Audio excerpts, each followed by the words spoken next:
नमस्कार दोस्तों, खुशखबरी आखिरकार वही हुआ जिसका डर था।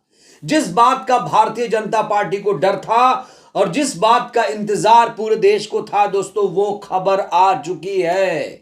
दिल्ली से लखनऊ तक इस खबर को लेकर चर्चा हो रही है। दोस्तों, जो इंडिया गठबंधन अधूरा था वो इंडिया गठबंधन अब पूरा होने जा रहा है। जिस इंडिया गठबंधन का गठन ही मोदी को हराने के लिए किया गया था, वो इंडिया गठबंधन अब स्ट्रांग होने जा रहा है और मोदी के सामने इंडिया गठबंधन ने एक चेहरा भी प्रोजेक्ट कर दिया है। तो दोस्तों, इस समय भारतीय जनता पार्टी में इस खबर को सुनने के बाद खलबली मची हुई है। मोदी कहा जा रहा है कि टेंशन में आ चुके हैं, क्योंकि मोदी और बीजेपी लगातार ये दावा कर रहे थे कि उनके सामने कोई चेहरा नहीं है, लेकिन अब चेहरा आ चुका है। चेहरा पूरे देश के सामने है और ऐसा चेहरा जिसकी कोई काट नहीं है भारतीय जनता पार्टी में। जी हां दोस्तों, मैं बात कर रहा हूं मायावती जी की। मायावती जी इंडिया गठबंधन की तरफ से प्रधानमंत्री का चेहरा होंगी और ये मैं नहीं, इस समय पूरे देश में इस बात को लेकर चर्चा है। कहा जा रहा है कि मायावती जी को सोनिया गांधी ने संदेश भेज दिया है और एक बहुत बड़ा निर्णय इस समय हो रहा है, बस उस पर मुहर लगनी बाकी है। तो दोस्तों, खबर यह भी आ रही है कि राहुल गांधी अखिलेश यादव ने भी इसको लेकर चर्चा कर ली है। अखिलेश यादव को भी कोई दिक्कत नहीं है, वो भी इंडिया गठबंधन में ही रहेंगे और इंडिया गठबंधन का लक्ष्य चूंकि एक ही है कि मोदी को कैसे सत्ता से हटाया जाए। तो कोई पार्टी, चाहे लालू यादव की पार्टी हो चाहे अखिलेश यादव की पार्टी हो, वो मायावती जी के चेहरे को नकार नहीं सकती है, क्योंकि एक ही चेहरा इस समय है देश में जो 2024 में मोदी को टक्कर दे सकता है, मोदी को मात दे सकता है। दोस्तों, इस समय खबर क्या चल रही है, सबसे पहले मैं आपको एक ट्रेलर दिखाना चाहता हूं। ये देखिए। मायावती को आईएनडीआई में गठबंधन में लाने की कवायद। जी हां, राहुल गांधी अखिलेश यादव को समझाने में सफल हो गए। बीएसपी सुप्रीमो मायावती को गठबंधन में लाने की हरी झंडी। तो बीएसपी को इंडिया गठबंधन में लाने के लिए हरी झंडी मिल चुकी है। कहा जा रहा है कि दिल्ली के जो तमाम नेता हैं वो लखनऊ संदेश लेकर जा रहे हैं। न सिर्फ संदेश लेकर आ रहे हैं, बल्कि वो लगातार लखनऊ में कई बैठकें कर रहे हैं और अपने जो संदेश हैं, कहा जा रहा है ये जो संदेशा है, खुलकर कहा जा रहा है कि ये संदेशा जो दिल्ली के नेता लखनऊ लेकर पहुंच रहे हैं वो सोनिया गांधी जी का संदेशा है। इतना ही नहीं दोस्तों, आगे देखिए किस तरीके से खबरें चलाई जा रही हैं। ये ट्रेलर मैं आपको दिखाना चाहता हूं। मायावती जो है वो आईएनडीआई महागठबंधन में शामिल हो जाएगी, जो कि सभी विपक्षों का एक गठबंधन है। प्रधानमंत्री पद का चेहरा भी। तो अब वो वक्त आ गया है कि इंडिया गठबंधन में मायावती शामिल हो जाएं, क्योंकि दोस्तों हर कोई चाह रहा है कि इंडिया गठबंधन मजबूत हो, ना सिर्फ कहने के लिए बल्कि मोदी के सामने इतना मजबूत हो जाए कि मोदी जो तीसरी बार आने का सपना देख रहे हैं उनका सपना चकनाचूर हो जाए। दोस्तों, मैं आपको बताऊंगा कि कितनी सीटों पर समझौते की बात चल रही, वो भी मैं आपको बताऊंगा, लेकिन इस बीच में आपको बता देना चाहता हूं कि देश में इस समय भारतीय जनता पार्टी के लोग नारा क्या दे रहे हैं। नारा दे रहे हैं अब की बार 370 पार, अब की बार 400 पार। इस तरह का नारा भारतीय जनता पार्टी के लोग दे रहे हैं। यह तब है जब भारतीय जनता पार्टी तमाम नेताओं को अपने पाले में ला रही है। अगर भारतीय जनता पार्टी इतनी मजबूत होती बिहार में, उत्तर प्रदेश में, तो वो नीतीश कुमार को तोड़कर इंडिया गठबंधन से नहीं लेकर जाती, वो जयंत चौधरी को इंडिया गठबंधन से तोड़कर नहीं लेकर जाती। अगर दोस्तों ये इतने इनके हौसले बुलंद होते, अगर वाकई ये लोग इतने कॉन्फिडेंट होते, तो ये लोग जयंत चौधरी को तोड़कर नहीं ले जाते। और कहा जा रहा है कि जयंत चौधरी ने इस बार बहुत बड़ी गलती कर दी। जयंत चौधरी को शायद यह अंदाजा नहीं था कि इंडिया गठबंधन की तरफ से मायावती जी चेहरा बनने जा रही हैं। दोस्तों, कहा यह भी जा रहा है कि मायावती जी अगर इंडिया गठबंधन का चेहरा जिस दिन बन गई, जिस दिन यह घोषणा हो गई, तो तमाम बीजेपी के जो जिन्हें टिकट मिला है, जिन जिन उम्मीदवारों को, या जयंत चौधरी के जो तमाम नेता हैं, जो अंबेडकरवादी लोग हैं, वो भी इंडिया गठबंधन में आकर लाइन लगा लेंगे टिकट लेने के लिए।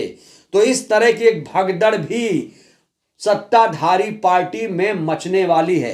दोस्तों खबर आ रही है, खबर यह है कि सोनिया गांधी 9 मार्च को एक बहुत बड़ा निर्णय लेंगी। और आपने इसी देसी टीवी भारत पर लगातार देखा होगा कि सोनिया गांधी जी ने मायावती जी को फोन किया कई बार। दोस्तों फोन पर बातचीत भी दोनों की हो चुकी है। सोनिया गांधी मायावती जी की केमिस्ट्री समझिए, तब आपको अंदाजा लगेगा कि दोनों के जो रिश्ते हैं, दोनों के बीच कितने मधुर संबंध हैं, सम्मान वाले रिलेशन हैं दोनों के बीच में। दोस्तों आज तक मैंने कभी नहीं देखा कि मायावती जी ने सोनिया गांधी जी के लिए कोई अपशब्द कहा हो, कोई भी ऐसी बयानबाजी की है। वैसे मायावती जी ने कभी किसी नेता के लिए कोई अपशब्द नहीं कहा है, लेकिन खास तौर से कभी मायावती जी ने सोनिया गांधी को टारगेट करने की कोशिश नहीं की है, और ना ही सोनिया जी ने कभी मायावती जी पर कोई कटाक्ष किया है।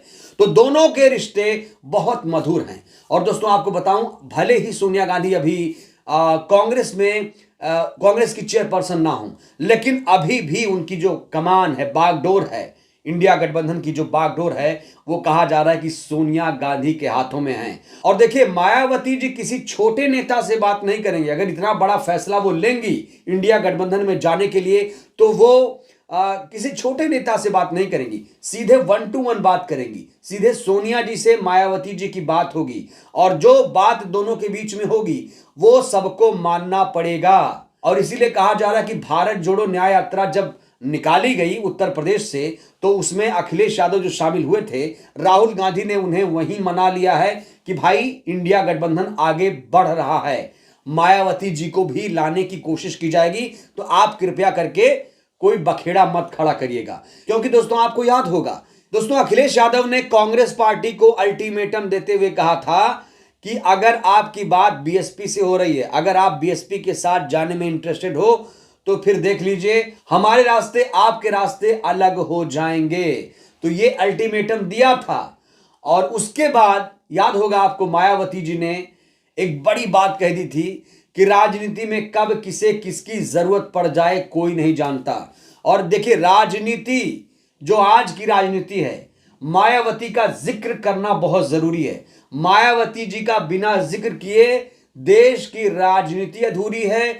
बीएसपी अगर कहीं किसी गठबंधन के साथ नहीं है तो वो गठबंधन अधूरा है। जिस तरीके से इंडिया गठबंधन अभी अधूरा है, ठीक वैसे ही राजनीति में अगर आप बात कर रहे हैं, मायावती जी का जिक्र नहीं कर रहे हैं, तो समझिए कि आप बहुत बड़ी गलती कर रहे हैं। दोस्तों कई लोग मायावती जी को अंडर एस्टिमेट कर रहे हैं, कई लोग अंडर एस्टिमेट कर रहे हैं, अंडररेटेड बताते हैं। ये वो भूल जाते हैं कि मायावती जी के पास अभी भी अपना उनका जनाधार है, कई राज्यों में जनाधार है। और इंडिया गठबंधन में अगर वो आएंगे तो जानते हैं सिर्फ उत्तर प्रदेश में नहीं, अलग अलग राज्यों में भी इंडिया गठबंधन को फायदा होगा। तो इसीलिए इस समय जब मोदी को सत्ता से हटाना है, तो इस समय सबसे ज्यादा जरूरत इंडिया गठबंधन को मायावती की पड़ रही है। दोस्तों मायावती जी इतनी दूरदर्शी नेता हैं कि उन्होंने बहुत पहले ये घोषणा कर दी थी कि कब किसे किसकी जरूरत पड़ जाए कोई नहीं जानता। और देखिए आज वही सब कुछ हो रहा है जो मायावती जी ने बहुत पहले बोल दिया था। दोस्तों एक चीज पे आपको यहां पर गौर भी करना पड़ेगा कि अभी बीएसपी ने अपनी सूची जारी नहीं की है, ना ही कांग्रेस पार्टी ने अपनी सूची जारी की है। खबर यह आ रही है कि समाजवादी पार्टी ने भी अपनी सूची होल्ड कर दी है। अब यहां पर बड़ा सवाल यह खड़ा होता है कि सीटों का बंटवारा किस तरीके से होगा। उत्तर प्रदेश में इंडिया गठबंधन के सीटों के बंटवारे को लेकर अलग अलग तरीके से चर्चा हो रही है। दोस्तों जैसा कि मैंने कहा कि मायावती जी का कई राज्यों में अपना जनाधार है, दिल्ली, हरियाणा, पंजाब, राजस्थान, मध्य प्रदेश, छत्तीसगढ़, बिहार, झारखंड, उत्तर प्रदेश, उत्तराखंड, तेलंगाना, दक्षिण भारत में भी कई राज्यों में उनका जनाधार है। तो इंडिया गठबंधन में जब मायावती जी आएंगी तो कहा जा रहा है कि उत्तर प्रदेश को छोड़कर जो बाकी देश में जहां पर बसपा चुनाव लड़ेगी, तो इंडिया गठबंधन में अगर वो रहेगी तो उसे 30 सीटें इंडिया गठबंधन को देनी पड़ेंगी, ऐसी भी चर्चा है। दोस्तों उत्तर प्रदेश में इंडिया गठबंधन में सीटों का बंटवारा किस तरीके से होगा, अलग अलग तरीके से चर्चा है। संतोष भारतीय जो वरिष्ठ पत्रकार हैं वो क्या कह रहे हैं, उनको सुन लेते हैं। कि मायावती जी 25 सीटें उत्तर प्रदेश में लड़ने जा रही हैं लोकसभा की, कांग्रेस 17 सीट लड़ने जा रही है और बची हुई सीटें अखिलेश यादव लड़ने जा रहे हैं। और इन तीनों का समझौता हो गया है। जब मैं कह रहा हूं तो आप 99% ये मान के चलिए कि तीनों का समझौता हो गया। संतोष भारतीय ये दावा कर रहे हैं कि मानकर चलिए तीनों का समझौता हो गया है, लेकिन जो सीटें बता रहे हैं शायद उतना सही नहीं बता पा रहे हैं। दोस्तों मुझे लग रहा है, जो मुझे सूचना मिल रही है कि अगर मायावती जी इंडिया गठबंधन में आ रही हैं तो उन्हें कम से कम 30 सीटें इंडिया गठबंधन के लोग देंगे, 30 सीटें। और वहीं कांग्रेस पार्टी 17 सीटों पर लड़ रही है, तो 30 और 17 कितना हो गया, 47 सीट हो गया। बची 33 सीटें। अब 33 सीटों में पल्लवी पटेल या बाकी अन्य के लोग जो साथी हैं वो आ सकते हैं और अखिलेश यादव समाजवादी पार्टी इसमें चुनाव लड़ सकती है। तो इंडिया गठबंधन के सीटों का बंटवारा कुछ इस तरीके से होगा, 30 बीएसपी, 17 कांग्रेस पार्टी और 30 समाजवादी पार्टी, और अन्य में 3 लोग शामिल हो जाएंगे। पल्लवी पटेल, अगर और किसी को शामिल किया जाता है, कहा चंद्रशेखर आजाद भी आएंगे तो उनको भी 1 सीट दे दिया जाएगा।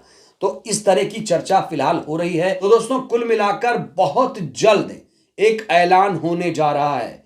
2 बड़े ऐलान देश के लिए बहुत महत्वपूर्ण हैं। पहला ऐलान कि मायावती जी इंडिया गठबंधन का हिस्सा हैं। दूसरा ऐलान, मायावती जी इंडिया गठबंधन की तरफ से प्रधानमंत्री का चेहरा हैं। और यह ऐलान इंडिया गठबंधन की तरफ से होगा, और यह ऐलान कोई छोटा नेता नहीं बल्कि सोनिया गांधी जी की तरफ से होने वाला है। कहा जा रहा है कि सबको मना लिया गया है, कहीं भी विरोध के स्वर इंडिया गठबंधन में नहीं उठेंगे, क्योंकि दोस्तों अगर ऐसा हुआ तो इस बार देश को दलित प्रधानमंत्री मिलकर रहेगा। तो दोस्तों जो सपना 75 वर्षों के बाद पूरा नहीं हुआ था, अब वो पूरा होने वाला है। इंडिया गठबंधन में मायावती जी आएंगी, प्रधानमंत्री का चेहरा रहेंगी, और अगर ऐसा होता है तो मोदी की हार निश्चित है। और अगर 2024 में मायावती जी प्रधानमंत्री बन गई तो कांशीराम, मानवर कांशीराम बाबा साहेब का सपना भी पूरा हो जाएगा और देश को पहला दलित प्रधानमंत्री मिल जाएगा। ये भी जो देशवासियों का सपना है, बहुजनों का सपना है, वो भी पूरा हो जाएगा। बहरहाल दोस्तों इस वीडियो में फिलहाल के लिए बस इतना ही। आपसे मेरा एक सीधा सा सवाल है, क्या मायावती जी को गठबंधन करना चाहिए? इसको लेकर अपनी प्रतिक्रिया आप लोग जरूर दीजिए। बहुत बहुत धन्यवाद, शुक्रिया। जय भारत, जय संविधान।